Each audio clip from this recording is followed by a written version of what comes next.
All right, next story. The Department of Justice secures longest sentence yet for convicted January 6th defendant. And that's not what I wanted to send you. What happened to the one I sent? Well, they nailed two Proud Boys where I must have closed on accident. Because it's all tied in. Department of Justice secures longest. Oh, I guess it is this. It was for the Proud Boys. The leader of the Proud Boys got arrested. There are three of them.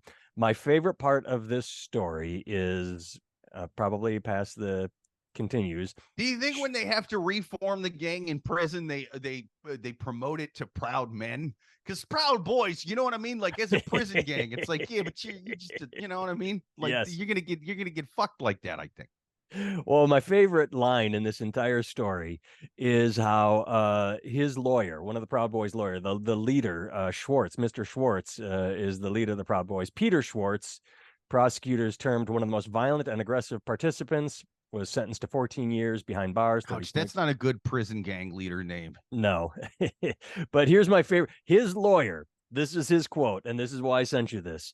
Although his conduct is indeed serious, it is significant to note that Mr. Schwartz's actions were not motivated by any desire for personal financial gain or any other type of benefit. So it's good to know he was just trying to overthrow the government, not as a get rich quick scheme. This was not a pyramid scheme. This was not Amway. This was not this was just pure straight up rioting and trying to overthrow the government, but he wasn't doing it for the endorsements. He didn't half want of to those like motherfuckers are just trying to sell T-shirts. It's yeah, messed he up. didn't want to like I hit a police officer with a fire extinguisher. Eat at McDonald's. Big Macs are tasty. No, he wasn't looking for the endorsements. Nike's helped me run away Right. from the cops that day. He wasn't trying to become the Minnesota Vikings new mascot like that shaman guy, that fucking sellout. He was Yeah, in he it for just the did it for cash and he was in it for the pussy. That's what I say. He doesn't give a shit about Q or you.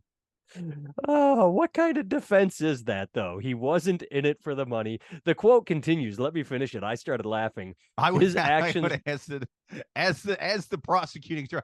But was he in it for the women though? Was he doing this for the puss? Well, Was he that's doing the it to end try to get quote. laid?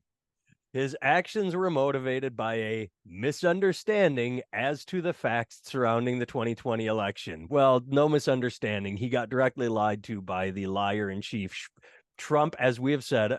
Trump said, "Hey, I am the president. I am telling you to do this," and they went and did it. You listen again. I'm 50-50 on this. I know you lean more toward Trump told him to do it.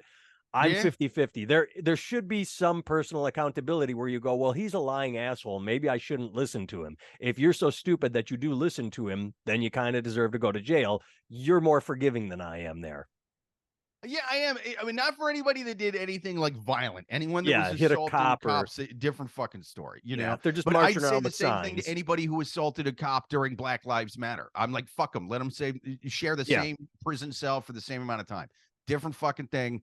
But anybody who was just there, even throwing things, breaking things, whatever, they weren't told to do that by some rando on the internet. They were told to do that by the commander in chief, the highest office in the land. And so that to me, I've made this comparison before. It's the difference between taking bleach pills because a podcaster told you to do it, Yeah. and taking bleach pills because the Surgeon General told you to do it. Very different things. Yeah. Well, this guy, I just stumbled across one thing I'd forgotten to say was he's been on probation for one other case that included assault. But my favorite, second favorite sentence is his threats against officers date back to 1991. He's been convicted on 38 charges. The cases range from a 2019 conviction for terrorist threats for threatening police officers to a 2020 conviction for domestic violence after he bit his wife on the forehead. That's a pretty interesting place to bite someone, is on the forehead. It's not well thought out. Either that or he missed.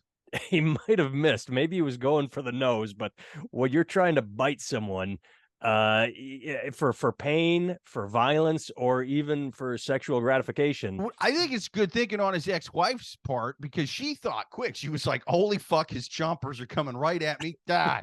Yeah, she put her head down. Yeah, right perfect after on her what part. they didn't put in that report is right after he did that, he immediately went, ah. Like it was a good defense mechanism, like a tortoise shell. What's up? My toofs. I hurt my toofs fighting you.